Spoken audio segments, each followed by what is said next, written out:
In the tapestry of life, where every thread holds a story, America in Black and White emerges as a haven for the voices echoing through the heart of our communities. In this podcast, we wade through the rivers of our collective experiences, celebrating the vibrant hues of change brought forth by the whispers of hope and the roars of action. It's more than just a conversation. It's a journey into the heart of our society, illuminated by the light of those daring to dream and do. Join us, and let your voice be the melody that guides us toward a dawn where every color finds its place in the masterpiece of our shared destiny.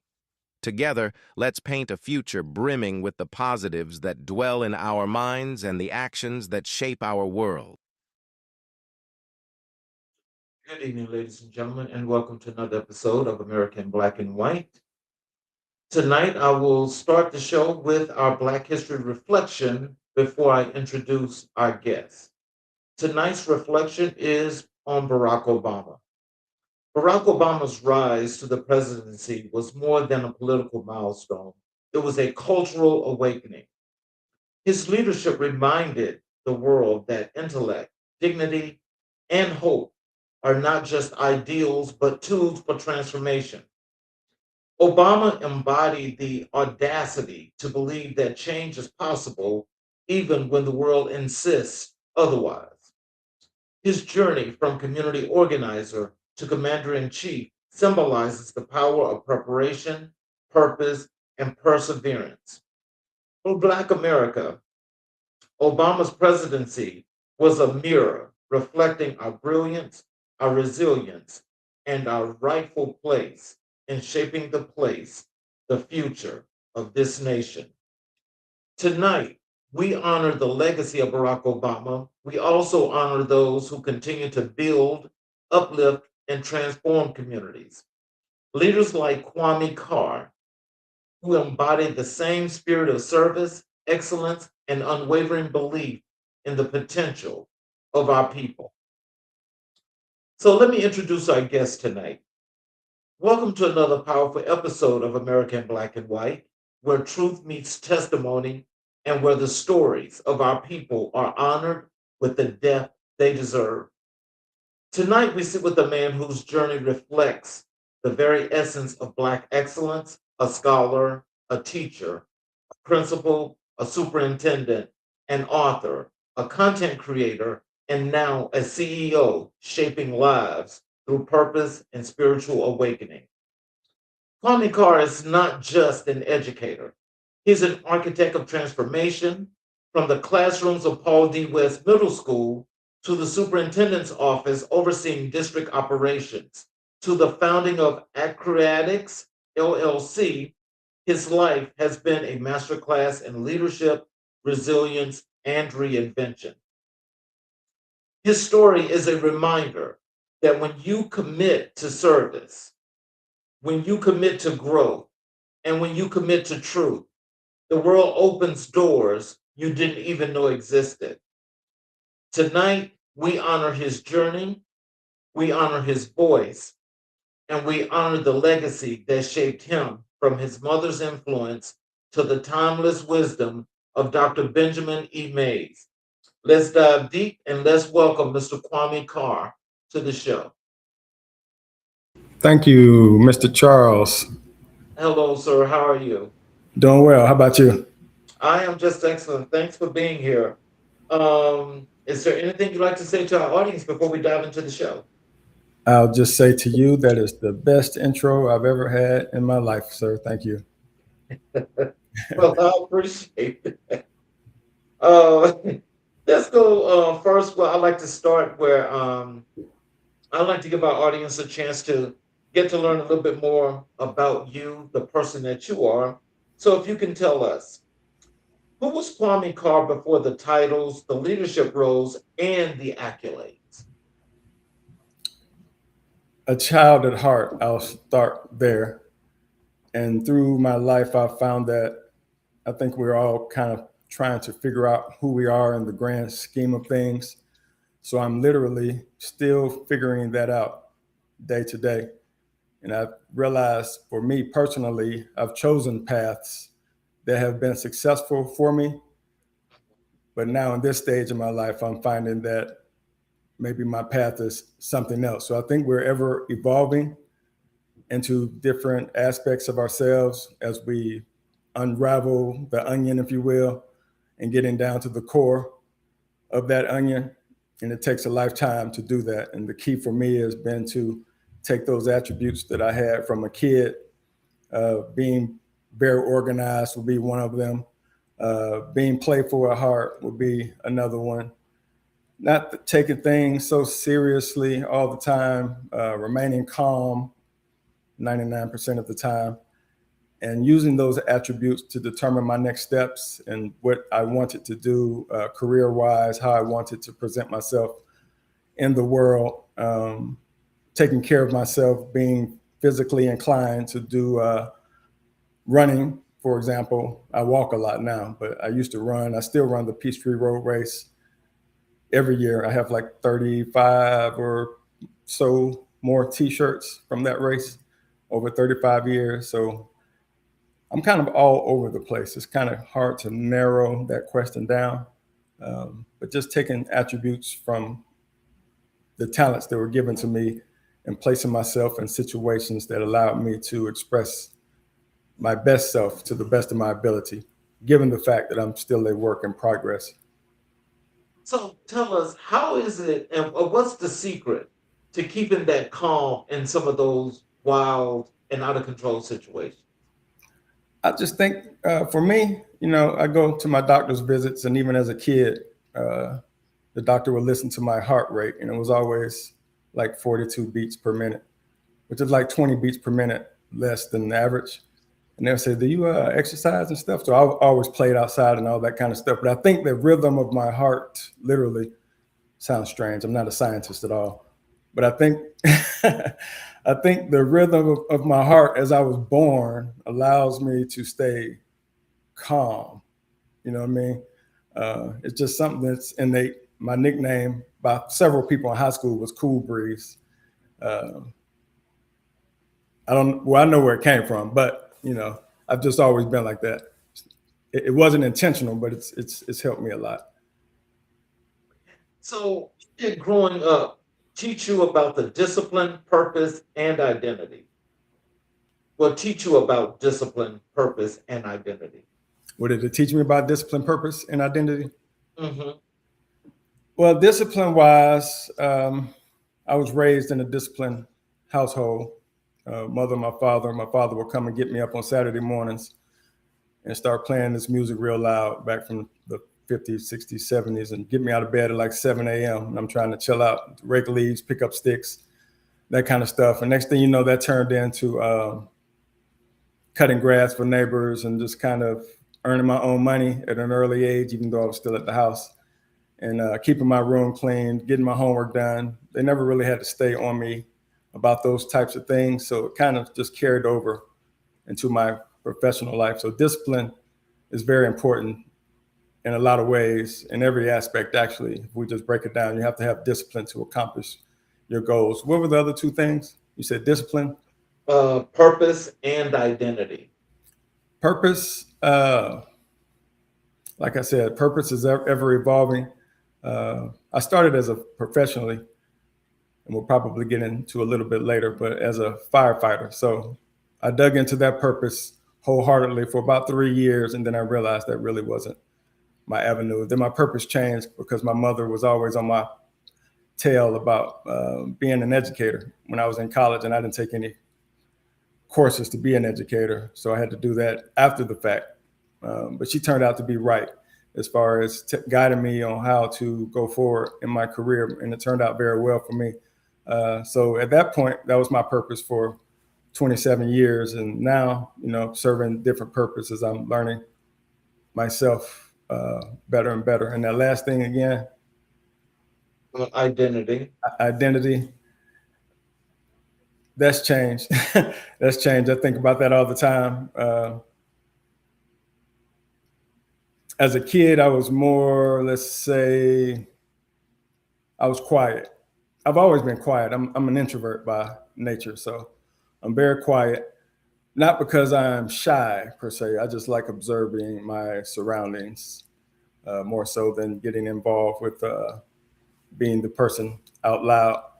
And so over time, my identity has shifted. When I became a principal, for example, people thought I was an extrovert, but I had to appear to be an extrovert because you can't lead, sitting back in the corner, being quiet and observing. You actually have to give some directives and some order and some lay down the discipline aspects for not only the students, but for how we're going to move as a unit, as a school, as the educators in general.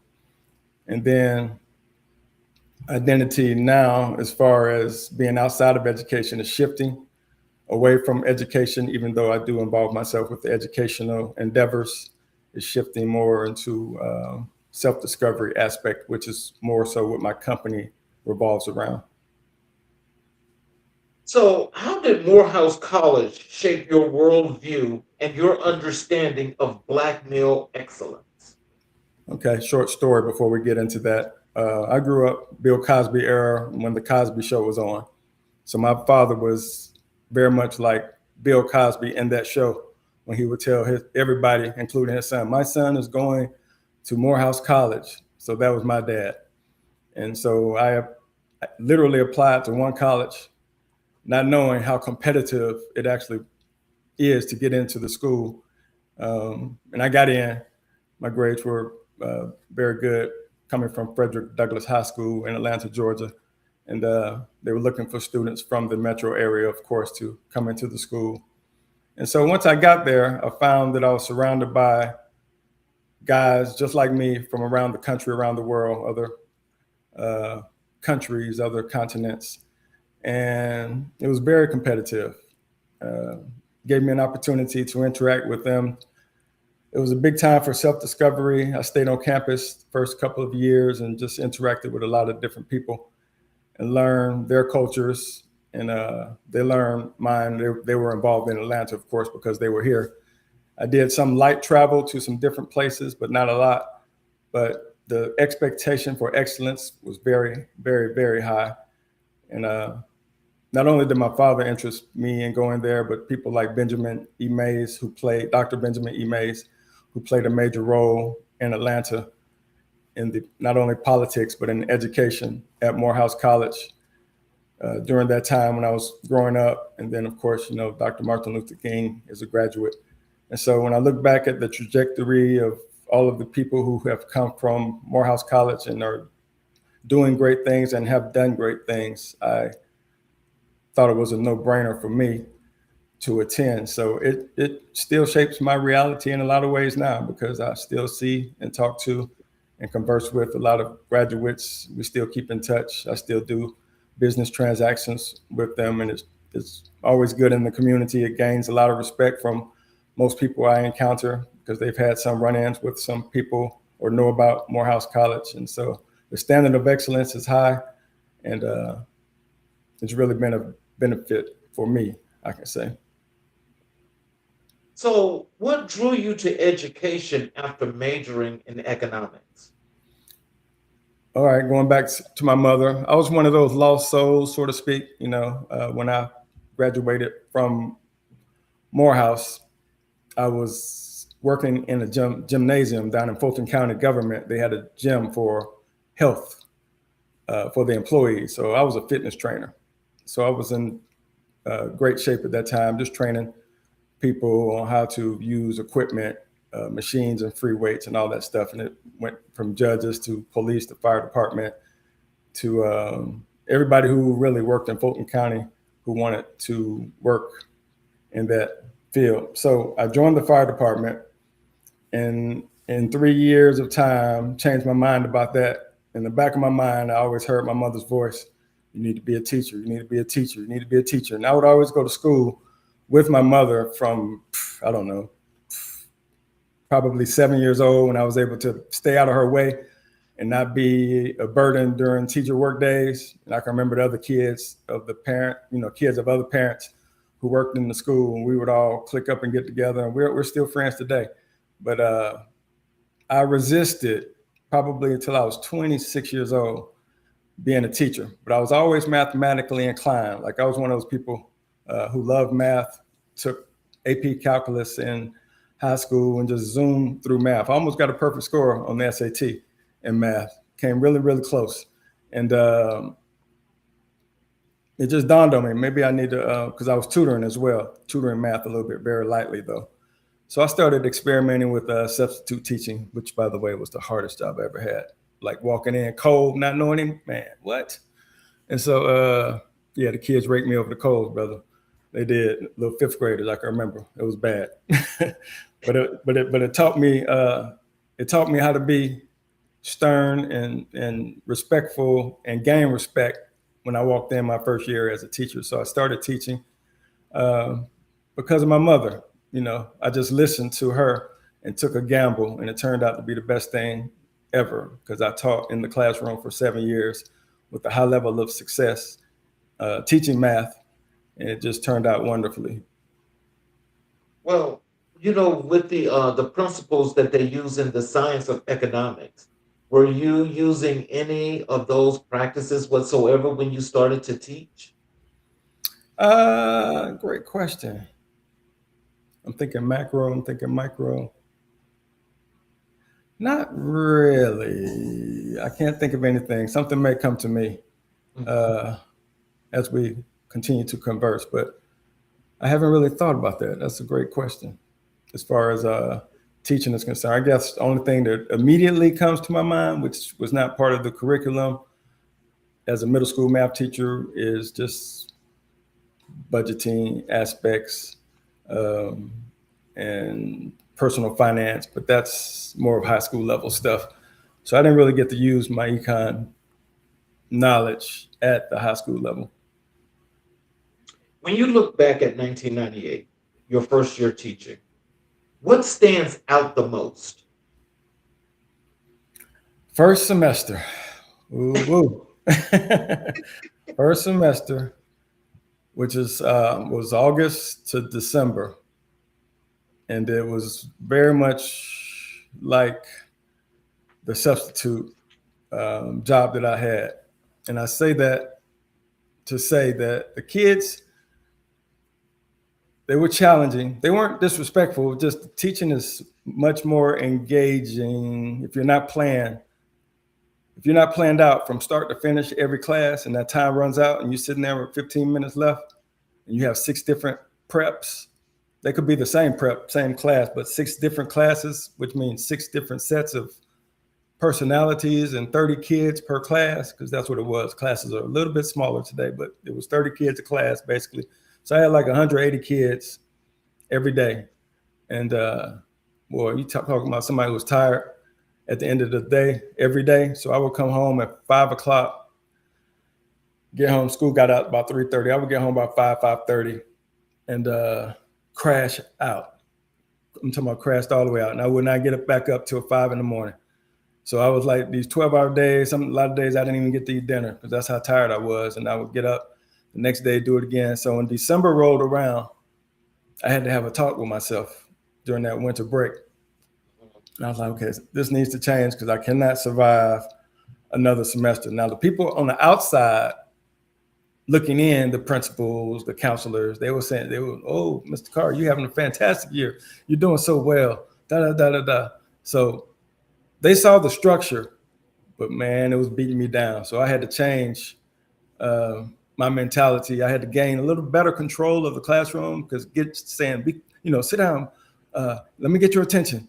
Be quiet, please, all of that kind of stuff. Having to say that over and over again every day and then try to get some lessons in between. No, you have to be a little more savvier, much more savvier than that. So I came up with these little tactics over time, changed my mindset in order to be effective in the classroom. So that was the most challenging part of all my career, that first semester. So what did those early years in the classroom teach you about students, community, and yourself? Ooh, students take a lot of blame for what adults have control of. And that rings true today, and I'll explain. Like today, we talk about how,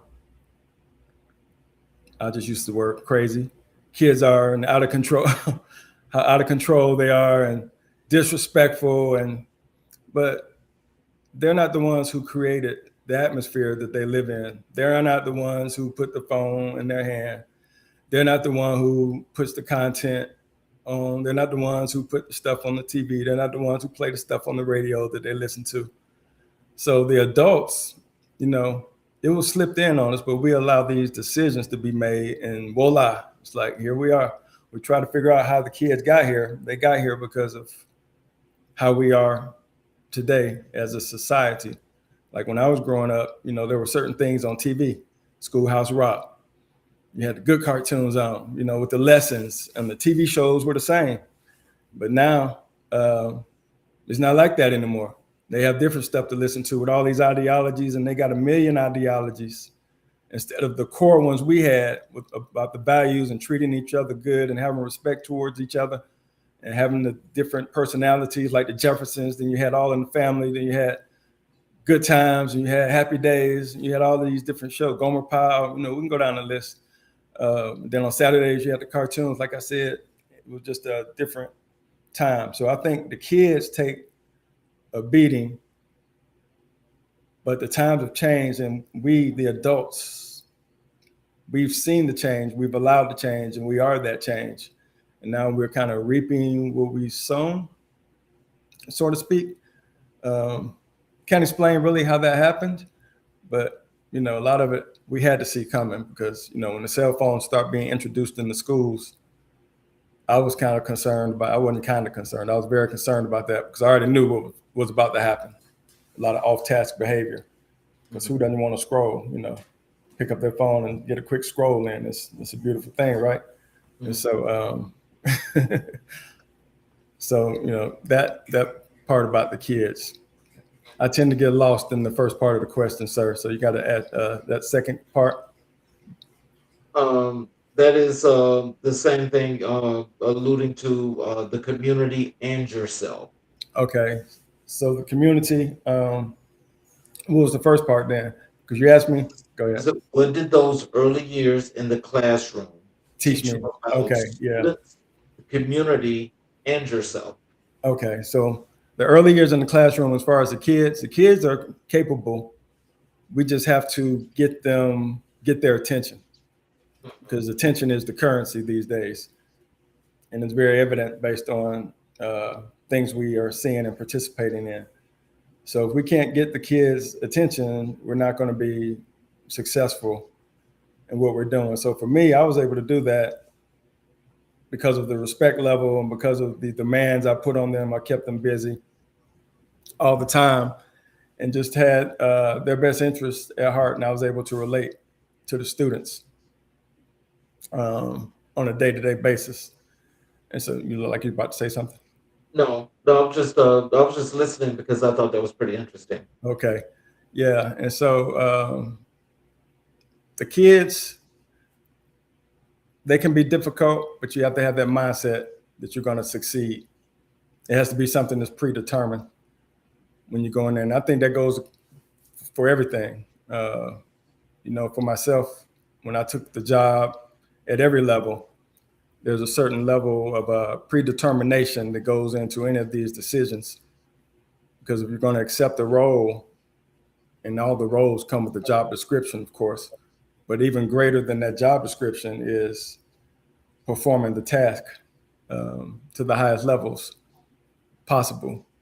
And so I was able to get my kids to do that and remove the excuses. Now, they always came to me a little bit behind, and I'm not placing blame on those who had them prior to me, but we always made more than 1 year gains. It was not an exception to make 2, 3, sometimes 4 year gains in my classroom in mathematics based on the assessments that were given every year on the test. But that mentality and the narrative of being a Title I, because I've always worked Title I positions, Title I schools, the narrative that comes with that becomes a mindset and an expectation that students can't perform to a certain level or that they are going to come behind, or that they have a bad family upbringing, or woe is me, you know, all that kind of stuff plays in adults' minds. And now we've created a situation where we are making excuses for kids instead of getting the job done. And so that type of mindset for me, I wasn't going to become a teacher if I wasn't going to be successful. You know, why do that just to go try to get a paycheck? That was not my goal. My goal was to come in and be a difference, set an example. Because after all, if me being a black, and I worked in black schools primarily, and then Hispanics toward the end of my career. But if I can't come in being a full-grown man, I'm not disparaging anybody else, but if I can't come in and be a full-grown man in my schools and my community and have success, then how can I expect anybody else to do it? I mean, I can expect them to do it because they are grown and they took the contract. But if I can't do it, what do I look like making excuses, saying that I can't do it? Then we out of here then, you know what I mean? So that's always been my thing. I'm not going to be a failure in my own community, which I was in my own community at Paul D. West growing up in that area about 2 miles away. I know I deviated from your question, but I think I answered some of it. Well, so, but in that situation where you were saying about, you know, what the expectation was of the schools and the students with the status of the school in general, how did you change the kids' mentality to not think about, you know, folk putting them in situations that make them seem like they're less than? What did you do to change that mind process? You ever seen those videos online where, again, I'm not disparaging anyone, but you ever seen those videos online where the kids and the mom is trying to tell them to do something? Yep. And then the daddy comes in and said, "Boy, sit down." Bro, it's just like that. It's just like that. Not that I had to yell that out, but I'm saying the level of respect that you get just from appearing in nature, it brings a certain level of clarity to kids. Maybe it's the bass in the voice. Could have been the ball. I was ball back then in 1998. You know, imagine that. I see you still got yours. But yeah, just being a black male, I ain't gonna lie, it helps. It helped a lot. But you know, I'll tell you, you know, I've had an enormous amount of black male educators on the show. And I have to say that each and every last one of them, including yourself, you know, have all come up with creative ways to be successful in classrooms. And some of the most recent ones, you know, they're still creating ways where they're actually expanding education that's really doing major contributions to our communities, you know, which we all would hope would happen despite the shortcomings, because those shortcomings you mentioned are real. So, in situations like that, what are some of the creative processes that you have used that really improved your students and made them feel better about coming to class? I work my students to death. You know, I spent time, I did. I spent time, I wish I had pictures, but you know, they're old Polaroids now. Everything is digital. But when I was teaching, we didn't have whiteboards and we couldn't type, and stuff just projects on the screen. We had the dry erase boards, and we had chalkboards even still, but dry erase boards, and we had the overhead projector and bulletin board paper. You know, that's how much times have changed. But what that enabled me to do, before I would leave, I would prepare every night before I left. So I would have these math problems and I would spiral my instructions. So whatever we went over, I would hit that, and then I would interject some new concepts into the problems for the next day. So it was nothing for the kids, long story short, to come to my classroom and have 75 math problems on the board, written out in long form. And when I say long form, they're typically in sentence structure or word problems, because that's what they were going to see on the assessment. And just being able to accomplish that at the kid level, to come in, get busy, accomplish those problems, put it in a notebook, because I required them to have a notebook. And notebooks at the end of the year in my class, they end up being literally that thick, because we would have notebook checks. I would give open notebook tests, and that would help them to keep up with their notes instead of leaving them under the desk or whatever. Open notes, and they knew it. And so they would keep their notes, and I would put those tests on the wall.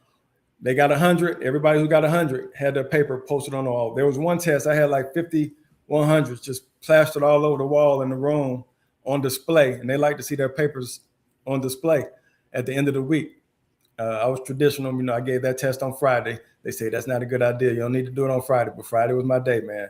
And I would go home on the weekends, grade them, and the Monday when they walked in, I would have those papers on the wall. But the fact that I worked them to death, and at the end of each class, we would go over every problem. We'd just popcorn around the room, and I'll make sure I got everybody involved. And if I knew a kid didn't know it all, but I knew this kid who wasn't mathematically inclined knew this particular one, or sometimes I'd tell the kid in the hallway, look, I'm gonna call on you today.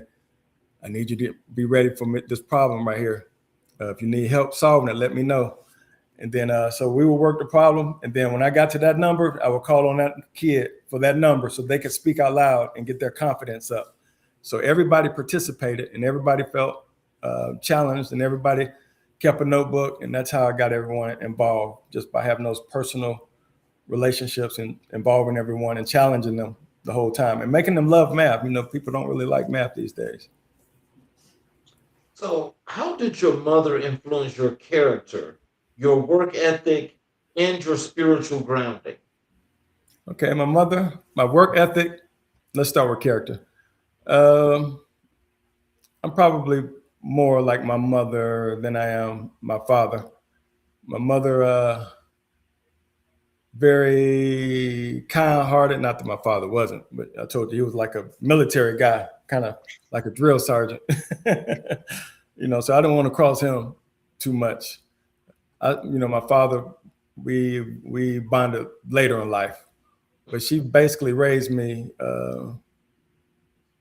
as a kid to be kind-hearted and to be expressive and to be a team player, and also no hate in the heart, forgiving, understanding, but still a strong sense of being Black and prideful about that.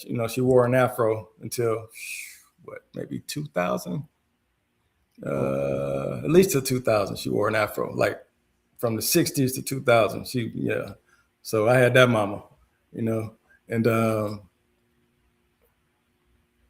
so yeah, she shaped my character in that way. Okay. And then as far as the second part, what was the second one after character? That's your work ethic, okay, and your spiritual grounding. So the work ethic piece, just seeing her go to work every day. Father too, get up and leave the house, and just my father was more so on the weekends with me. He kept me working, and I eventually ended up working for him because he was a hands-on guy. He did home repair and decorating, so I did some heavy lifting with him, including doing work with the jackhammer and painting and stripping floors and that kind of stuff. So that was on the weekends and the summers, and then just watching my mom get up and get to it every day and her crafts on a regular schedule just taught me a lot of work ethic. And then just coming home and getting to my homework and that kind of stuff regularly without needing to be prodded, especially in high school. I took pride in getting my work done and getting it done on my own and getting those A's and B's. And because I went to the school where my mother taught high school, because she was a home ec teacher. So I didn't need them going down there, man, and telling her that I didn't get my work done. So that kind of played into it. And as far as spirituality, I was fortunate because I had a lot of different spiritual experiences, not only in the church. When I was younger, I was in a youth organization with my friends who we're still friends today. And we grew up together in the same neighborhood in East Point. And we were in this organization called the Episcopal Youth Council, or EYC, headed by this lady named Miss Sis Trump. But that pretty much started us early off. But then my dad took me to different places as well. So we would go to the different denominations of Christian churches. We would go to the Muslim church. We would go to the Catholic church. We went to maybe a Buddhist temple or something like that. We just went to different places and just exposed me to a lot. But my mother, she maintained her solid faith all the way through her life. And she got more active as she left education and retired. But I've always had a spiritual background in my home where we were always giving praise. So, what is one lesson from your childhood that still guides you today?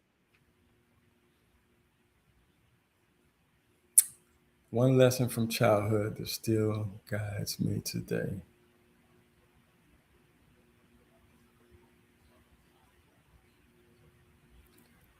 Just find out who you are and maximize your talents to the best of your ability, and don't be afraid to shine.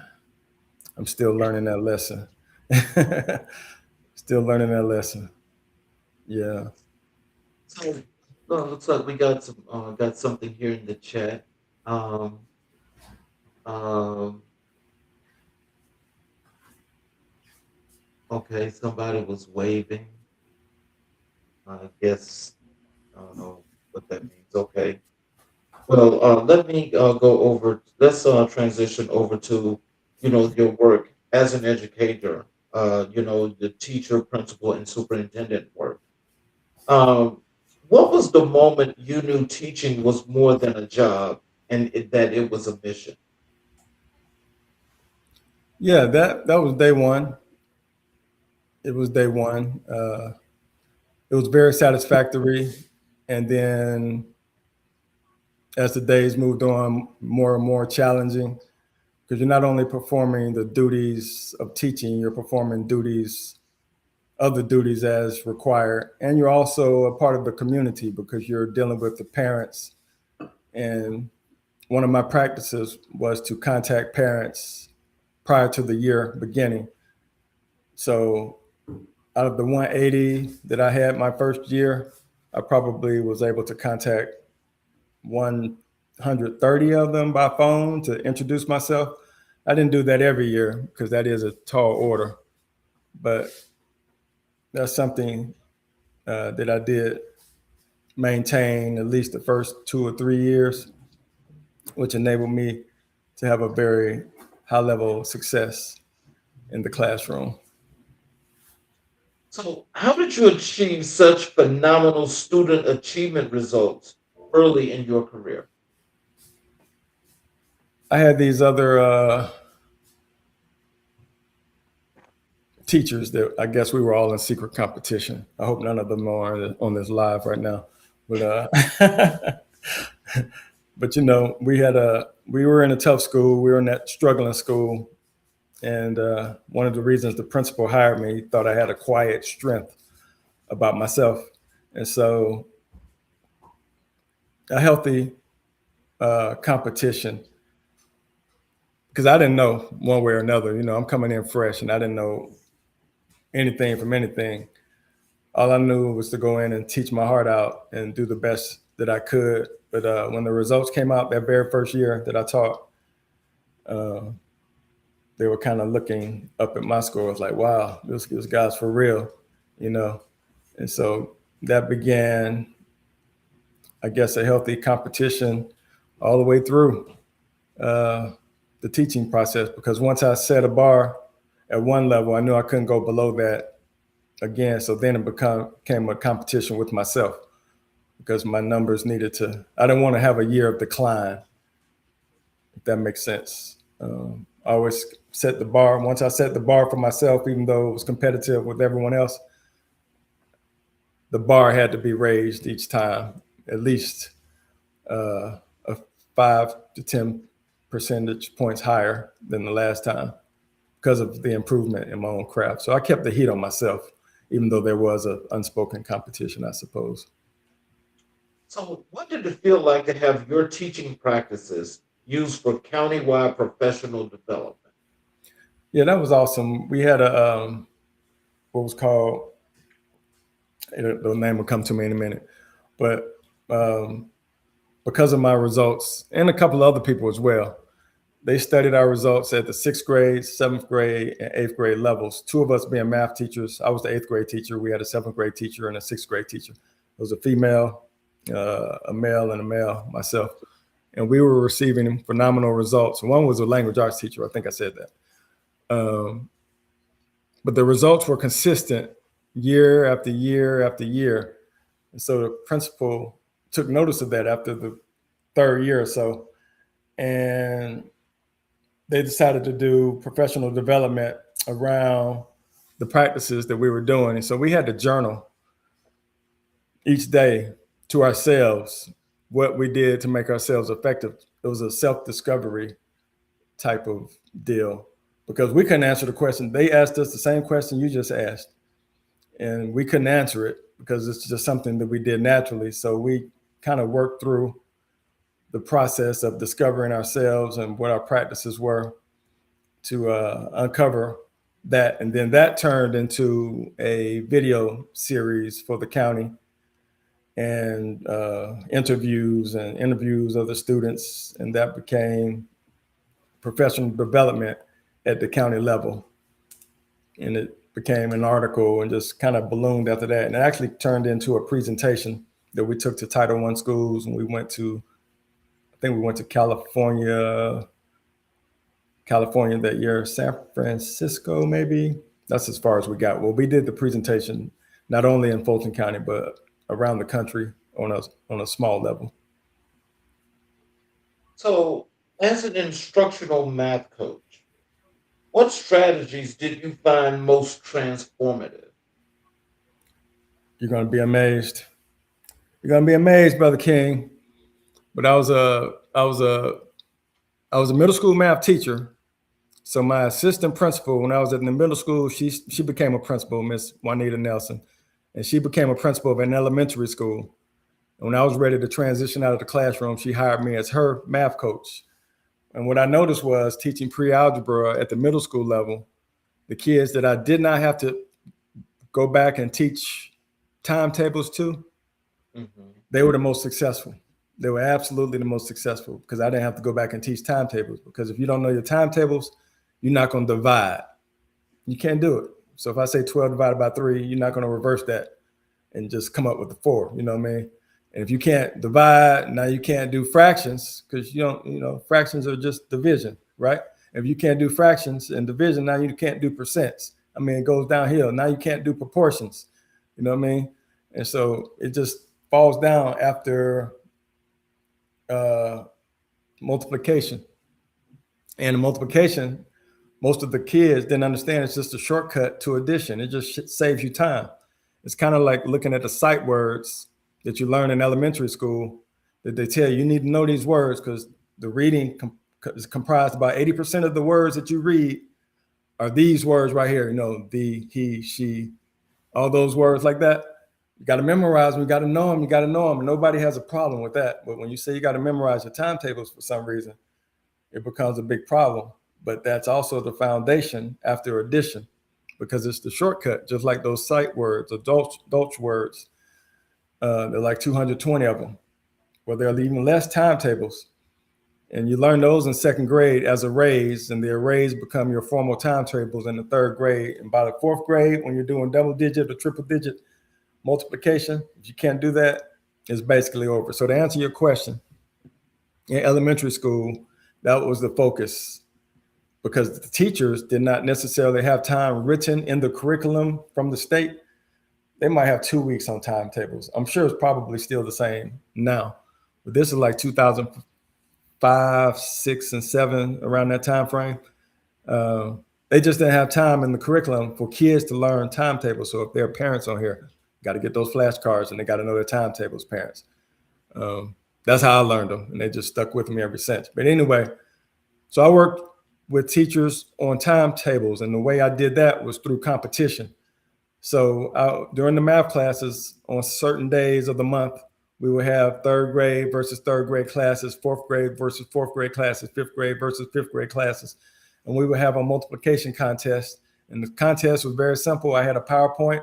The problem would come on the screen, 2s through 12s. And whoever hit the buzzer first, like the Family Feud, whoever hit the buzzer first and got the answer, that's who wins. And then the class that won, we whittle it down, have a competition, see who's the third grade champion. That's a pizza party. So we had like 3 pizza parties for third, fourth, and fifth grade. 3 pizza parties for the champions of the multiplication table contest. So to answer your question, timetables was the factor. So what were the biggest challenges transitioning from teacher to assistant principal? There could be 2 different challenges because it can happen in 2 different ways. Sometimes you get transitioned into an assistant principalship within your same school. Now, when that happens, didn't happen to me, but when that happens, your role as a teacher becomes different. And the teachers see you a certain way. You're buddy with this person, but now you might be their evaluator. So that changes the whole dynamic. And people may look at you like you've changed or you're being difficult now or whatever, because now you're Mr. or Miss assistant principal, you know what I mean? So that could be a problem. I didn't have that problem. My issue, toughest thing, was transitioning districts. So when I left the math coaching position, I went to work with another assistant principal who had become a principal in another district, but used to be my supervisor at Paul D. West. And so I left to go to a totally different district that I was not accustomed with to engage in a brand new school, mind you, that this school had just been built, never opened. We were opening the school on day 1. And so not only was I a new assistant principal, we were at a brand new school that had never existed prior to. So the challenge in that is molding the community around the new leadership with a rookie principal and a rookie assistant principal being myself, coming up with the rules and regulations on how we're going to operate inside the school system and just getting to know the community in general and forging a culture that is conducive for learning. Very, very challenging year. So how did your leadership philosophy evolve as you moved into administration? I've always considered myself self-governing when I was in the classroom. I would like to think, and I've actually said this out loud before, that I really didn't need administrators when I was in the classroom because I didn't write a lot of kids up, and I wrote 1 kid up in 7 years of teaching. And all I needed them for, give me a good evaluation, of course, because I was going to get my scores, just to open the door and close the door. But when you become an assistant principal, everyone doesn't have that mentality, and some people may not have that capacity, just depending on where they're coming from or where they are in their career at that time. And so the leadership has to be comprehensive in the fact that you have to be able to reach people where they are and be that helping hand and give that advice or resources to those that need it, and being able to identify them while maintaining a respectful relationship without burning bridges or causing any major friction, but at the same time, having the capacity to levy a heavy hand when needed. Because sometimes, adults, being adults, will, especially the veterans who have been there, and, I don't know anything because I'm just a little, young buck, wet behind the ears still on the baby bottle. And so who are you to tell me kind of thing. So just being able to go in and have reassurance within yourself and being fortified enough to handle those difficult situations and conversations respectfully, and being able to show that I too have a high level of intellect and common sense. It's not as easy as it sounds. Turner Middle School was on the state's needs improvement list. What was your turnaround strategy? The turnaround strategy was to go in and prove everybody wrong. Prove everybody wrong. When I left Banneker High School, which was one of the tougher schools in Fulton County, South Fulton County at the time, I was going to a middle school to be principal at Turner Middle School. And I would hear things about Turner. Oh, Turner's so rough. You're gonna you're gonna have such a hard time, and blah blah blah this and blah blah blah that. But so happens when I was applying for the job, I also went there to visit as a visitor, plain clothes, jeans, with a visitor's badge on. Some people figured out what I was doing, but most people didn't. And I just kind of meandered around the hall like a parent would. Act like I had a destination. A couple people would stop me and say, "Hey, can I help you?" I said, "No, I know where I'm going," that kind of thing. But I was just observing the classes during transition and the interactions with the kids during the transition of classes and in the cafeteria while they were eating. And I knew then, man, I said, man, this is going to be a cakewalk right here compared to where I'm coming from. Right. I'm gonna have to wind this thing down. I'm gonna have to curtail, who I've been the last 3 years, so they don't think I'm absolutely out my rocker, coming to this environment. I mean, those kids were they were so nice and polite and all that kind of stuff. And so it's just amazing how you can, different people measure different things different ways, because everybody hadn't seen, and I'm sure me too, I hadn't seen the worst of the worst, but I've been in some tough situations. I know that, and some tough schools in the Metro Atlanta area.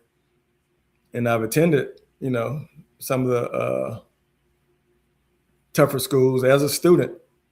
And I just knew, man, what was going to happen when I went there. So I already had a mindset that we were going to get it done walking in the door. So the hardest thing was to convincing the adults that, hey, this isn't that bad. And over time, short time, the first year the teachers caught on, they bought in.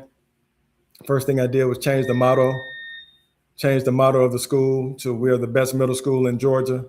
And then everybody started stealing my motto, man. It was like going around the county, but yeah, we're the best middle school in Georgia. I kept that out on the marquee the entire time I was there. And I would put it on the letterhead every time I spoke during programs. And I would have this call out every Sunday at 8:00.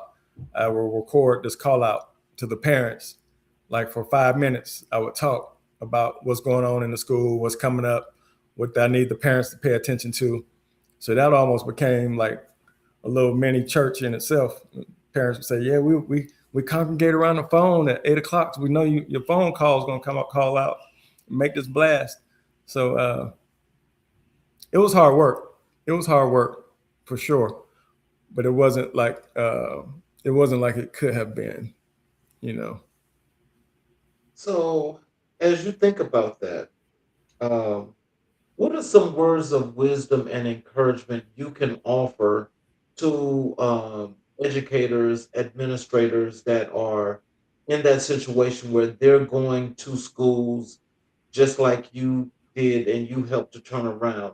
What are some words of encouragement and wisdom you can give them, and how to stand strong in those situations? Yeah, you have to know what you're signing up for. You got to know what you're signing up for. A lot of times, well, I can't speak for people, but what I think I have observed is people seek the position, we all want to rise up and get some clout, you know what I mean? But you have to be a good fit And once you get into the position, you have to understand where you are. You have to understand your staff, especially, and understand your community and what you're signing up for. And once you get in, before you get in, you have to have that mindset that you're going to be successful. If you're doubting that your success is coming in any shape, form, or fashion, then your life is going to follow your own expectations for yourself. Now, you're going to have hard days. Things are going to come sideways. Things are going to blindside you. But the ultimate goal has to be success in your own mind. And if you have things that you know aren't going to work, you need to have the nerve and the fortitude to go ahead and change it. Quick story. So the first day, I got there during dismissal. All the teachers would send the students to the cafeteria to be dismissed from the cafeteria. Can you imagine, like, 750 kids in the cafeteria, some of them standing up. Now the cafeteria might hold 500. So you got 250 people just kind of in between the aisles and all that kind of thing, right? That was and they've been doing that for years. That was a recipe for a disaster, because if people missed their bus, they were missing their bus, they couldn't hear. You calling buses out, people can't hear the bus. Now you got buses coming back. I'm like, man, that's too much confusion every day. And then you don't know who's mad at who. The fight might break out. You get the pushing and shoving, and then, oh man. So I had a decision to make. I was like, after 3 days of that, man, I was up at 3 a.m, like typing an email. Like, this is how we're gonna dismiss. I learned this from a former principal of mine at Banneker High School, as a matter of fact, Mr. Bradley. We're gonna dismiss from the classroom. So we started calling those buses while the kids remained in their last period class, and just let them trickle out, And as the bus pulled out, we called the bus. As the bus pulled up, we called the bus. And they just trickled out. Man, it was so beautiful. But I had to have the nerve to change what had been done for probably 10 years. And the reason that was a big deal is because teachers were used to letting their kids go at 3:30. This ain't my problem no more. This the assistant principal and the principal and the counselor's problem now, because I'm gonna let these kids go down the hall at 3:30. And I'm like, no, you ain't gonna put all this on us. We're in this together. So we got to wait here till 4 o'clock to that last bus, because at the fine print at the bottom of the bell schedule says, until all students are safely dismissed. There's some terminology at the bottom, and I would point that out. The fine print that nobody wants to read, I point out that small print that comes from the county. Once all students are dismissed, that's when teachers were dismissed. So I blew that up to show the staff, no, we all in this together, and we dismissed from the classroom and solve that problem. That's one instance out of 1,000 little things. You have to be able to make those changes immediately and stand on that without worrying what everybody's going to say. You got to have some tough skin, Let's transition over to your work as an entrepreneur and you being the CEO of Acrobatics LLC. What inspired you to launch Acrobatics LLC after retiring from public education? Okay, I'm probably on my fourth iteration of Acrobatics, right? So when I was a teacher still, I had a storefront called Acrobatics Algebra Institute, and it was strictly tutoring. It wasn't on the scale of a Kumon or anything like that, or a mathnasium, but it was a local tutoring operation where I just tutored kids in math, and I did most of it. And I had some help from the AU Center. I would hire kids from down there to come and assist me. And after a while, it became too daunting to do that while I was in the classroom and tutoring every night. It just became too much. So that ended up closing after about 3 years, because I wasn't ready to leave the classroom and I wasn't ready to go full time with Acrobatics. And then after that, it turned into just math presentations. And And so now, math presentations and tutoring, I should say, tutoring from the home. So I continued it on a smaller scale, not a storefront, not on anybody rent and all that kind of stuff. And then it turned into the presentations and just, and I still do some of that around math primarily, sometimes around education. And now it's kind of morphed into an idea of, and it's still being formed, but it's morphed into the idea of taking whatever crafts you have, like you would be a podcaster. I would be an educator, and I'm kind of in my own process of discovering who I am, like literally. But just taking those skills that you have innately and figuring out what it is we're supposed to be doing in life and serving purpose beyond the profession. Like, who are we beyond what we do to make money? And is there a way ultimately to make the same said money in our passion, and employing that? Now, I'm still in the process of doing that, but that's kind of where acrobatics is going now. Just being self-aware, and enjoying the talents given to us by what I call the Most High, and employing those talents to the best of their ability, and hopefully for means to sustain ourselves without having to necessarily engage in the traditional 9 to 5, if you will. So, how did you develop the mission of spiritual liberation, self-love, and self-discovery? That just came over time, and that's not that old that I wrote that. Maybe 3 years ago. It hadn't been that long. That's the space I was in. Once I left education, I was literally asking myself, like, what next? I had these plans to resurrect the Acuratics Algebra Institute and to do this storefront. I was way down that road. I actually had a sign out, coming soon. I had a building picked out. I'd already gotten into an agreement. Fortunately, not a written agreement, but a handshake. But the place was ready, man. We was ready to rock and roll.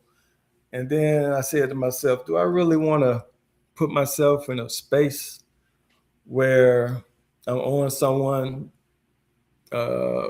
rent every year, every month, and then having to rely on people to show up? Because, that tutoring game it ain't always easy, because people will say, hey, I can't make it today. You done already prepped, and, you done made your plans around that. And or, you tutoring 4 people in a row, and then the 5th one say, I ain't gonna be able to make it. And then the 6th one say, oh, I'll be there. And the 7th one like, oh, I ain't gonna be able to make it. Now you got all these gaps in your time. Man, I'm like, man, I ain't finna be doing that. So I pulled back on all that. And as a result of just getting still and listening to myself, because I do a lot of walking, I'm all in the woods and stuff. And I just started hearing, like, figure out your mission, figure out your purpose. And then I just started writing this stuff down. I've always been a writer and just writing things. And that just came over time, and I just tweak it and tweak it. Heck, it might change tomorrow after I talk to you, Mr. King. You know what I'm saying? you might go online and see something different. It'll be basically the same, but after our conversation, it may tweak a little bit. I'm still working on it. And I remember when, it was a while ago that we actually booked you for the show, and just thinking now, and when I listened to your conversation then when we were chatting on the phone, because we chatted for a while, Mm-hmm. and I'm listening to you now, let me tell you, I'm hearing your whole entire mission. But what I'm hearing also is that there were some times in between that you had some doubts, or you didn't know if you wanted to really go all the way through with this plan. Can you tell us what actually transpired that maybe put those stop gaps in between you actually going full-fledged with acrobatics? This is going to sound weird, Mr. King. But I got to go way back before I did any of the math stuff, before I did anything with acrobatics. I was literally in my bed one morning, and out of nowhere, I was awake. I wasn't asleep. I heard a whisper in my ear. You know what that whisper said? What did it say? It said, acrobatics. That's what it, like, literally, just like that. Literally. And You got the so I whisper. took the math and the speaking engagements and everything and poured it all into the acrobatics. But I've come to realize that really wasn't the fit. But what I'm doing now is more of a fit. It just feels right. The mission feels right. The vision feels right. And what I'm doing just feels like it fits and accurate. Even the name speaks to it. Like being who you are, discovering who you are, accuracy, acrobatics. It just feels right. Now, I'm way past the whisper in my voice. It's just taking me a long time to unravel what it is. So that's where it comes from. Mm-hmm.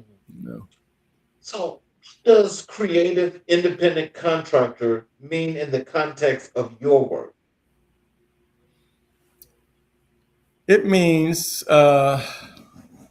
allowing circumstances to unfold, like you and I are having this discussion now Mm-hmm. and conversing, and I'm on the CZ King podcast right now. So that's nothing that I could have manufactured myself. It just came along naturally from something that was created through the vision that I'm walking with acrobatics at this time. And so just allowing things to unfold naturally without getting in the way of the process is really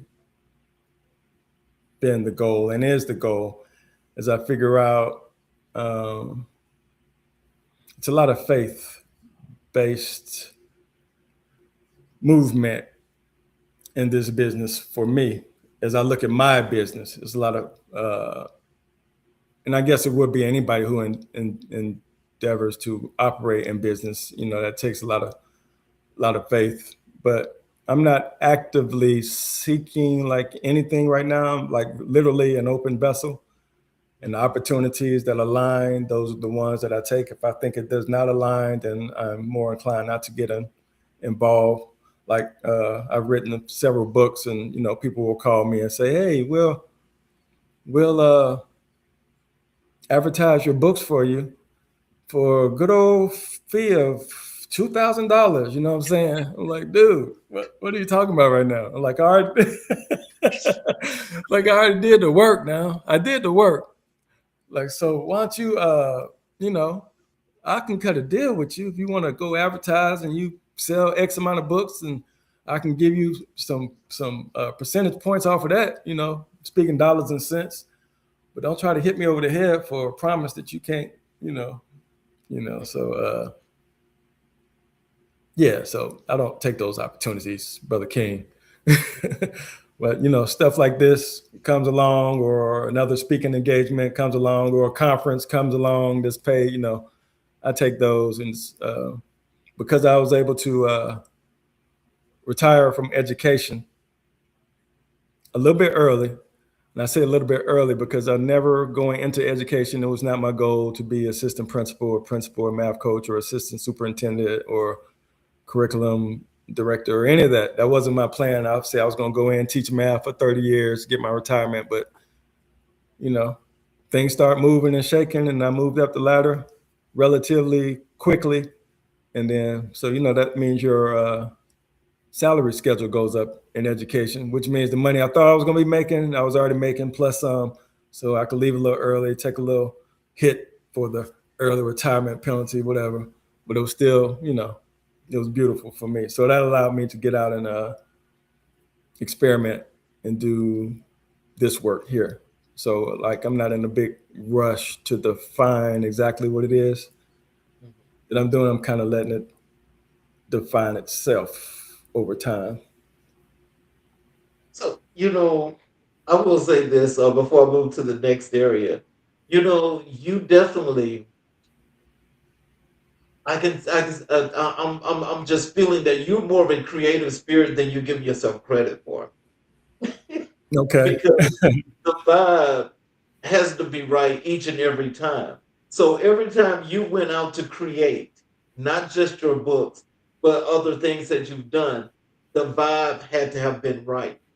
So when you turn it off, how does it feel when you turn it off? Because it sounds like at some point there's some things that you still miss, but you do them probably in other ways. When you say turn it off, what do you mean? The creativity? Yeah, yeah. It's like you turn it off where you say, okay, well, this is it. I'm not feeling this right now, so I'm just gonna let this go. So when you turn it off and you come back in a different way to make this same approach, does it feel like that you've missed anything? No, no. They got a saying. They got a whole saying about that. Mhm. About process. What's the saying? Trust the process. You're right. Yeah, Right. yeah, yeah, yeah, yeah. So I'm learning to trust the process. Now I was skeptical about, when I was doing what I was doing most recently in my occupation. Like trust the process. I don't want to hear that. Trust, stress. So Stress, you're not but gonna let yourself yeah, be stressed. I can trust the process a little bit better now because I have the space, and I Mhm. know I'm working on my thing, so I'm able to trust the process a little bit better. So it doesn't perturb me at all because I don't have to wait. It's not a long wait, Right. relatively speaking. It's not a long wait. Yeah. Because it's just been 3 years. I'm still kind of defining it. Like I spent the first 53 years doing what? So 3 year wait ain't nothing, Mhm. relatively speaking. So let's move over to your work here as a content creator, and let's talk a little bit about your podcast. Okay. So can you tell us what inspired the Rain Man Shaman show? So at home, uh, let's go back further. So I started when I left education. I wasn't physically where I wanted to be. As I mentioned earlier, I used to be a fitness trainer um, in Fulton County in a gymnasium, and I did that for probably 8 years. I was at Morehouse, and I did that for about 8 years until I started teaching, basically. And so I was in pretty good doggone shape. And so one of the things that I had to do because of my numbers, how you go to the doctor and they give you that little printout. They Mhm. gave me my little printout. Like, oh no, we can't be doing this right here. So I needed to engage in some stuff that was going to help me that I could do consistently. So I just started walking. I walk every day. I have a few trails, and I like to be out in nature anyway. I was always a nature boy, all in the creeks and stuff as a little kid and all that kind of stuff. So I started walking maybe a year into it. I was never been a social media person. I had LinkedIn for professional reasons. Facebook, I had that for a little while and I got off. I've been off Facebook for like 12 years. I just recently got on maybe 3, 4 weeks ago. Like that's how long I've been on Facebook. About 3 or 4 weeks. But I wasn't on TikTok or Twitter or YouTube or any of that stuff, not majorly. I would post some things like the videos of the interviews they did for me at school when I was a principal, Georgia Public Broadcasting. Did a couple videos, so I put that on YouTube and stuff like that. That was educationally based. But as far as Rain Man Shaman, I was just walking one day and just reflecting on teaching, and a little voice in my head said, "Why don't you record that thought?" You know. So I recorded a little something. It was around education, and it just became a habit of recording. And then the little voice said, "Why don't you go and upload that?" And so I started up. I started uploading little pieces here and there. It'd be 2 months. I upload, and then it'd be 3, 4 months before I upload something else. Cause you know how the ego thing. You wasn't getting no hits, and when nobody watching my stuff, I was like, ain't nobody watching my stuff, man. And so I wasn't uploading too much, and then it just became a pattern after time. And then as I started to get better at it, I leaned towards TikTok because of the ease of the upload. They're all pretty easy, but I found TikTok to be really, really easy at that time. And I just got better and better, more comfortable. I had to get over my fear of being seen like that, because I wasn't, like I said, I'm an introvert by nature, but I can get on here and talk on an interview. I can talk, but to talk for an hour, 2 hours, probably not. Because like now, let me drink some. I got my cup too, man. Well, I think I'm feeling you. I'm sorry, but go ahead. Yeah. So as I got more and more comfortable on the screen, that was one of my goals. That was one of my secret goals. If I can just get past the fear of what other people are gonna say with me talking on the screen, what are they saying? I wonder what they think. Da da da da da da. And now it don't even matter. What I'm saying? I'll say about anything on there, still being respectful as I can be. Sometimes I probably cross the line a little bit. But the Rain Man part comes from home here, because I do a lot of domestic stuff since I'm not having to be on a job per se every day. I keep the house in order. We always had a clean house, but like I'll cook and wash dishes and that kind of stuff just to take the load off. But I was just like things. I like books, not sitting sideways on a desk. It's got to be, if there's a 90-degree angle at that corner, then the 90-degree angle on the book has to be matching that corner. You know what I mean? If it's an inch away from the side, it's got to be an inch away from the side. You've seen the movie. I'm that guy. If the towel is hanging over the rail in the bathroom on the thing, the guy. I'm not the guy who does the killing in the movie. I'm the guy on the Rain Man movie. Now they had some crazy people like that. But I can't have a crooked towel, man, hanging up. Are you kidding me? So you know, OCD. Yeah. I can't do that. So you better straighten that towel up. So I got to go over there and straighten up the tile. That's where the Rain Man comes from. So it's a joke around my house. And then the shaman part, because I didn't just want to call myself Rain Man, because that could be the movie guy, that could be like a DJ. That's kind of what is that? And the shaman part came from one of my friends as a young kid and growing up through our 20s. I guess I used to just do stuff, and I don't know, but in his reflection, he said, "Man, you a shaman, dude. You a shaman." Because I'd just be doing some incredible stuff that I don't know I was doing, but apparently this has been a conversation with some people that that I'm close to, and so I just took Rain Man and shaman and stuck them together. I thought it had a little catch to it because it shows the wacky side of me, but it also shows the spiritual side of me, and just so like the wacky kind of spiritual guy. I just made a name out of it, and next thing you know, I became more comfortable with posting, and my content started developing, and I got decent at editing and just changing different things and presentations. I settled in on the shorts, like doing 1-minute videos. Nothing much longer than that. And so over time, it just develops. And now, like every day, even today, I put some more in draft and start tweaking them, start editing them, and then just determine what I'm going to put out.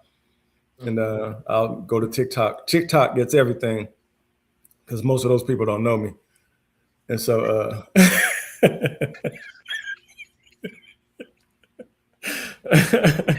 most of them don't know me. And so, but they like it though. You know what I'm saying? TikTok likes my stuff. So I take my TikTok stuff, and then I determine if I'm like some of the stuff I put on LinkedIn, I'm like, I don't know if I'm put, but then I hear that voice like, go on and post it. You know what I mean? So I'll put some things on LinkedIn. I put some things on Facebook and YouTube. It's just a copy and paste at that point. And then Instagram. But TikTok is my main. They get everything, but everybody else gets, the watered down version, and that's pretty much how I do it. I think I will tell you this. I saw the last few uploads that you had. Like you were walking on a trail or something. I Yeah, don't know yeah, yeah. what it They're was, all but praised on the trail. yeah, but so those were actually pretty interesting. Were you doing that, or was somebody else recording for you? Yeah, it's me. It's me. I've learned how to hold my arm at an angle that makes it look like somebody else is doing it. Okay. Well, Yeah. I will say, the content itself is definitely influential. You Hey, know. I appreciate that. I keep hearing that. I'm like, I don't even know how I don't know. Yeah, but I hear that a lot, sir. But I appreciate that. So see again, see that's that creative process that's happening unbeknownst to you, most likely is what you're saying. Yeah, yeah, yeah. I do hear that a lot though. So that's what keeps me going actually. So they'll get one more video tomorrow because of you, Brother King. Well, you need to keep that going though. Yeah. Like I just have faith that it'll turn into something, you know. I Hmm. don't know what it is. Even if it doesn't, just hearing people like you say it's inspirational is good enough for me. Like literally. So, how do you balance spiritual insight, social commentary, and personal storytelling in your content?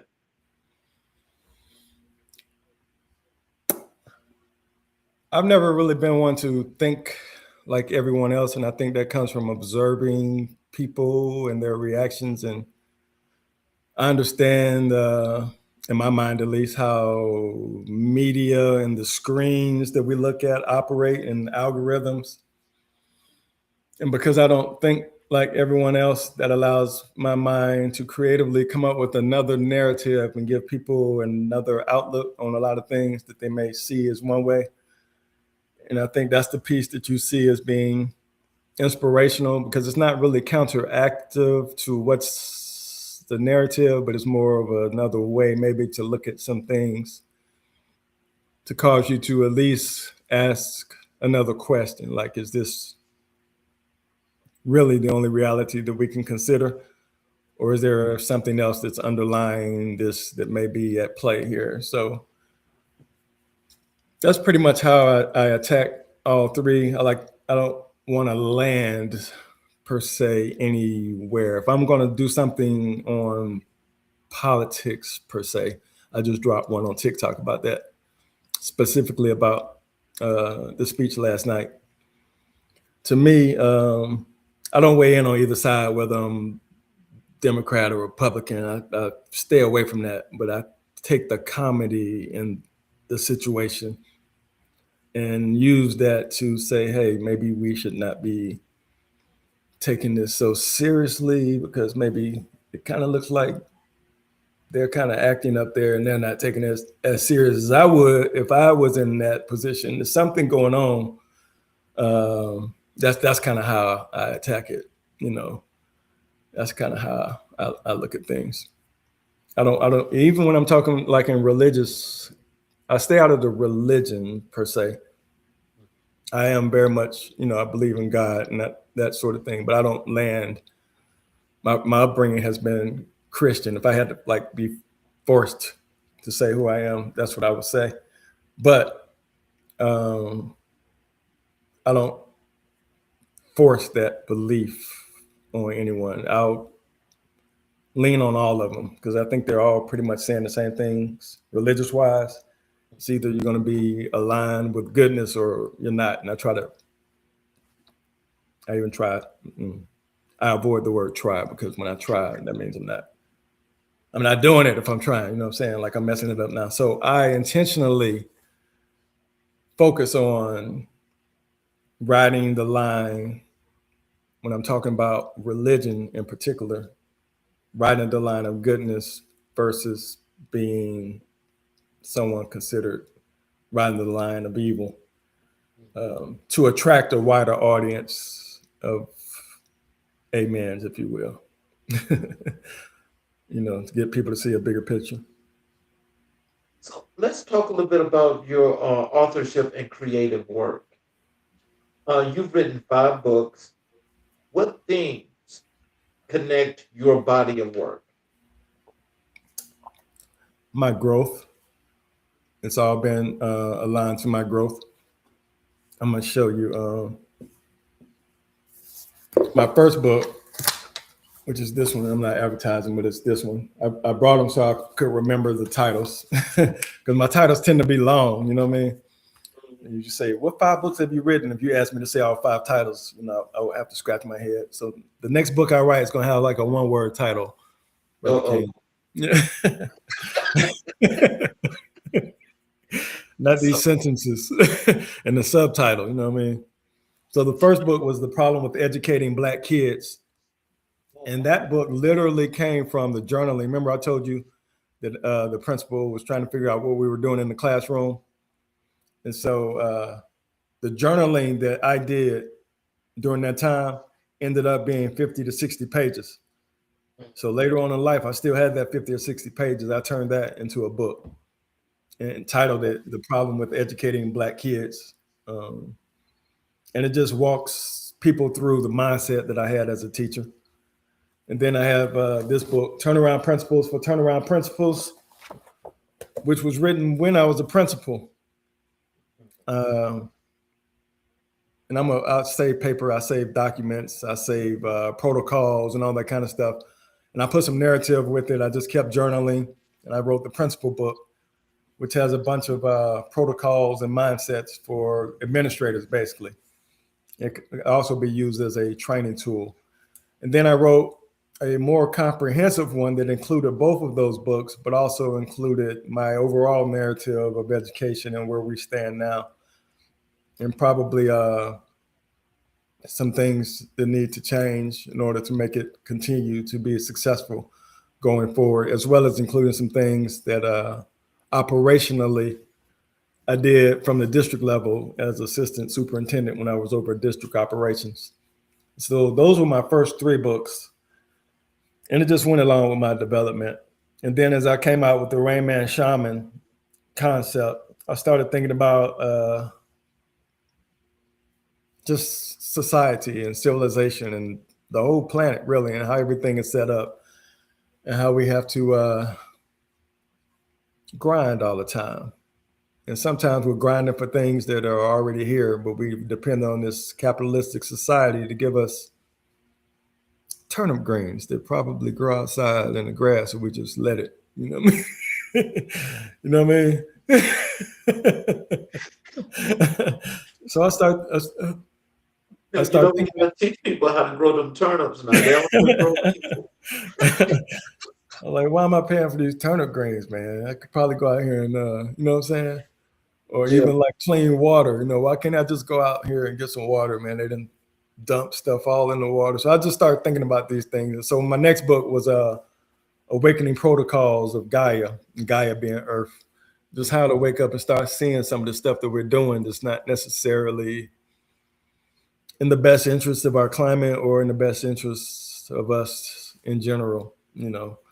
I think we could be more collaborative and more society-based. Not that I have a problem with capitalism per se, but it's about winners and losers in capitalism. We're all born here for free. So for somebody to have to struggle after being born for free is, at this stage of my life, is kind of asinine. Yeah. That part. And then my 5th book, I dove deep into some of the traditional ancient practices coming out of Egypt and Kemet, and looking at some of the things that have been revealed about what they do. The meditative work, for example, breath work, for example, controlling your breathing and trying to put yourself in meditative states. You still have people that sun gaze, grounding, putting your feet on the earth to heal yourself. And that's what the 5th book has been about. So it's followed my transition, to answer your question, that my 5 books have. So which book was the hardest to write and why? I think the first one. Because I'm self-published.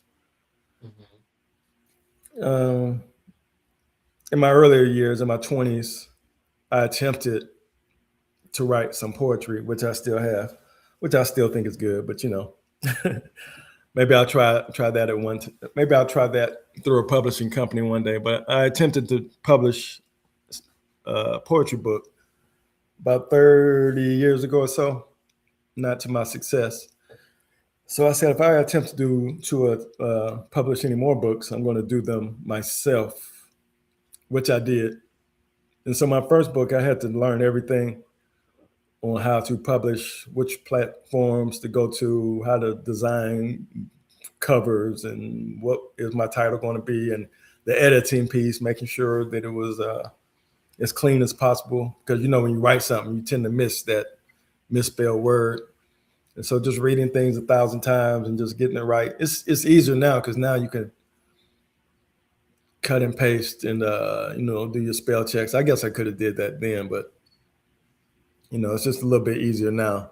But that first book was the hardest, but once I learned the process, and because I've always been a collector of papers and you can save things on computers and all that stuff, everything else was just basically collecting the right information to put into chapters and organizing it in a way that's coherent. So when we talked in booking the show, I mentioned to you that we do Black History 365. And I asked you, I said, who was the most influential person or persons in your life and career? You told me it was your mother and Dr. Benjamin E. Mays. Can you tell me, why is your mother one of the most influential figures in your life? She molded me in a lot of ways that I haven't been able to understand until, I won't say until now, but it unfolds as time goes on.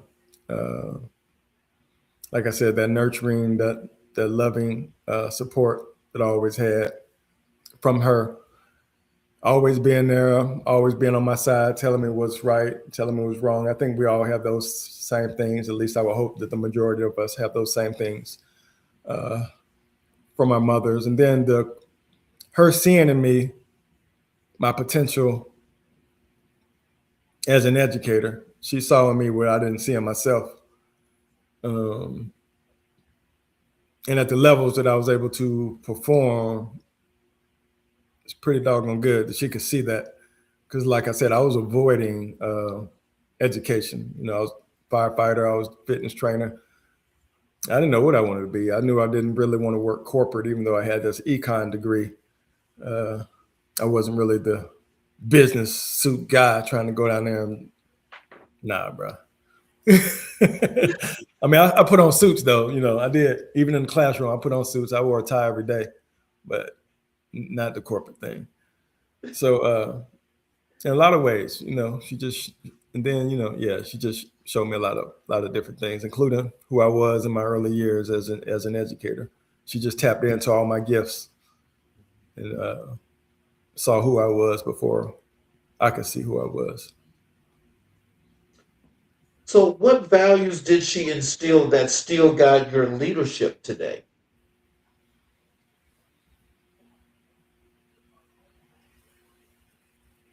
The self-worth piece and never giving up on yourself.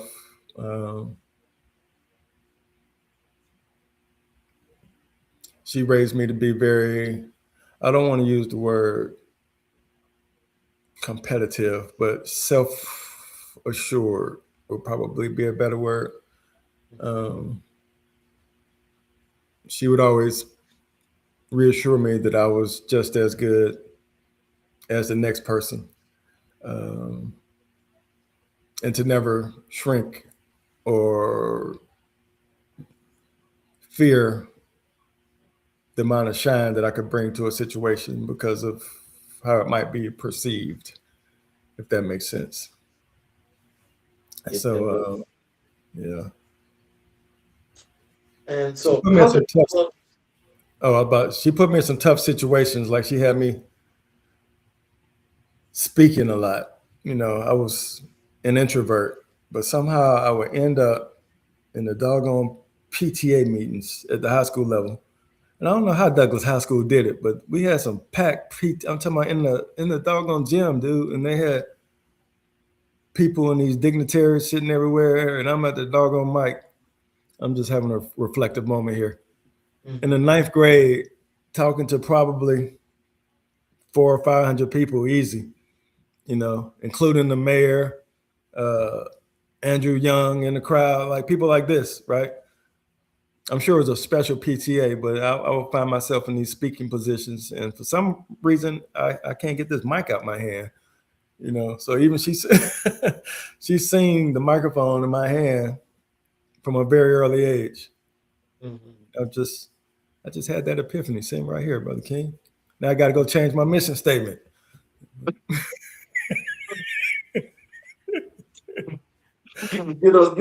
That's just natural.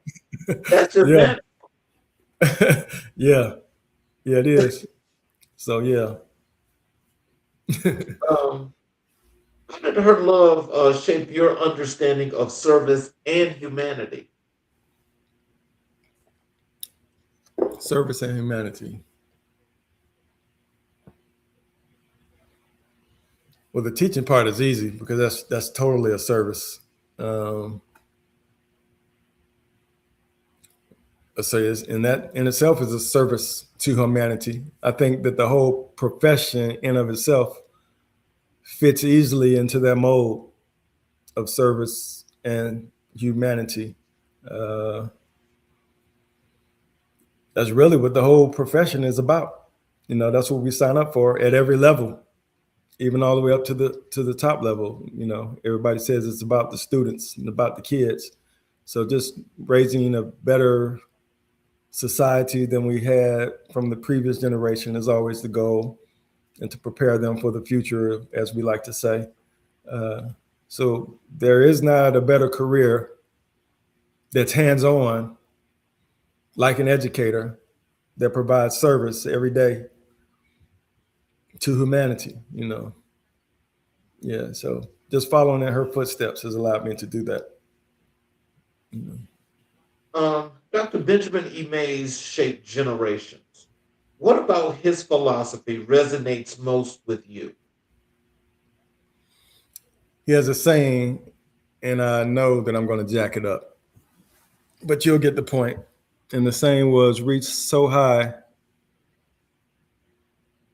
reach for the stars, reach so high for the stars that even if you fail, you're still up with the moon or something like that. I jacked it up, but you get the gist of it.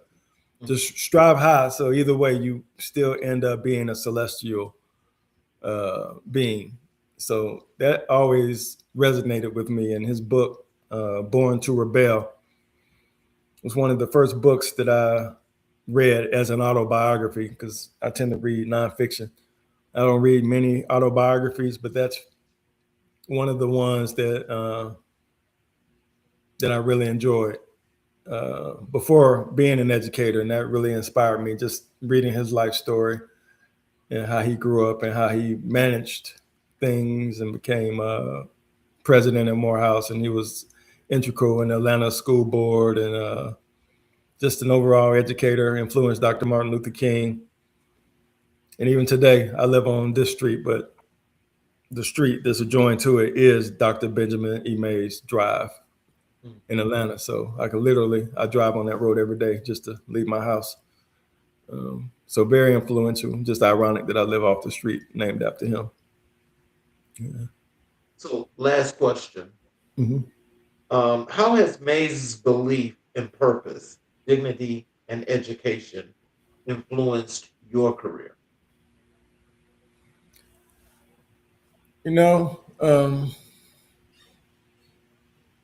Some people just have a legacy that,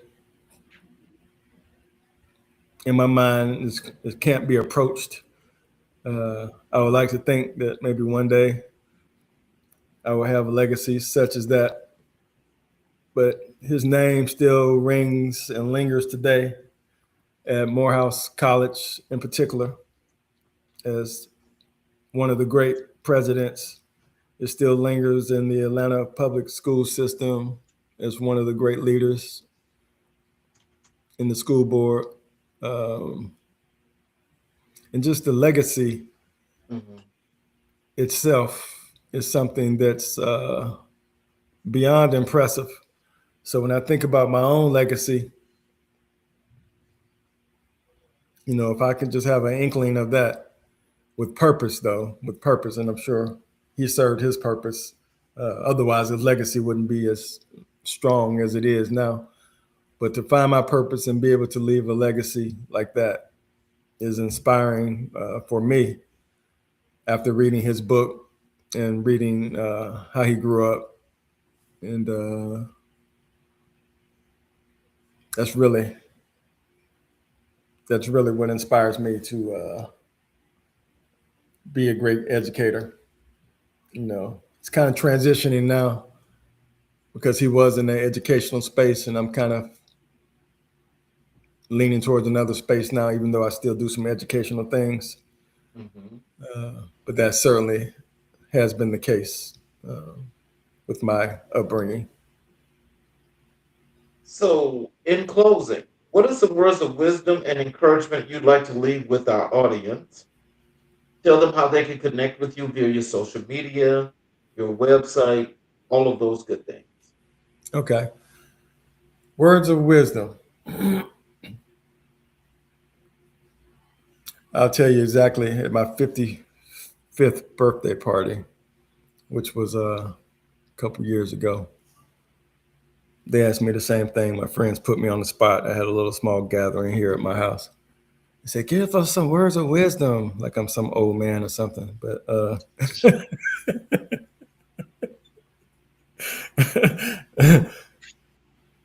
so I paused, and and because I'm in the situation that I'm in, I'm able to think. But my words to them was, don't get so caught up in everyday life that you don't have time to sit down and discover who you are and realize the greatness that's within you, and find a way to use your talents for purpose to make this world a better place, and build a relationship with yourself, get to know yourself with less focus on what we're seeing from everyone else around us, and just do your best to contribute to the world to make it better, whatever that means to you. And if at all possible, find time away from the grind, if you were able to do that at some time in your life, before it gets too late. And those were the words that I left with them. And so those are my words. Sometimes we get so occupied and preoccupied with everything else, and what's going on over here and what's going on over here, and what she said and what he said, and what the right said, what the left said, and what they doing over here and what's going on. And we forget just to, just chill out, have some quiet time, sit with your dog and just be quiet. Or your cat, or go outside on the porch and just take a breather. It just gets a little hectic. That's it. And then the other piece, you say, the contact information. So Accuratics, you see that down on the screen there. Accuratics@outlook.com. Accuratics@outlook.com. That is my email address. Or you can take my name without the whole Andre, use the middle initial only. Kwame A. Carr. Kwame A. Carr @gmail.com. Those are two email addresses. And then you can find me. I typically do read my comments on my social media. So you can see me there. I've been working on a website, but Brother King, I changed my mission and my vision so much, man. I go from math to speaking. I'm on this thing, so I don't have a website. I'm glad I don't, because I have to keep changing my website. But I'm going to get a website once I finalize what exactly Accuratics is. Still a work in progress, but we're getting there.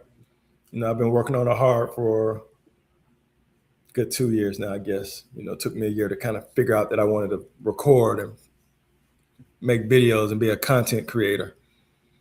But those are my best ways. And then I get my cell number out. It's 404 247 8517. 404 247 8517. That's my my cell phone number. Accuratics at outlook.com, Kwame A. Carr at gmail.com, or any of my social medias.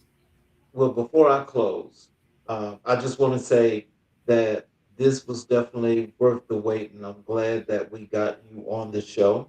And I would definitely love for you to come back at another time, especially if you are available, because I'm very sure that there's been lots and lots of impact from the words, that not only have you left here in the closing, but as we were going through the show, this was a really good interview, and I want to thank you for your time. Hey, thank you, Brother King. I appreciate you. And for those of you that are watching on all of our channels, especially our YouTube channels, I would appreciate the support if you have not subscribed and enabled all notifications. If you would please go through, go on the channel and subscribe and enable the notifications and follow us for each and every show that we record. And you are also able to go back and watch all of the previous shows and get all of the knowledge and wisdom that our guests have left for you.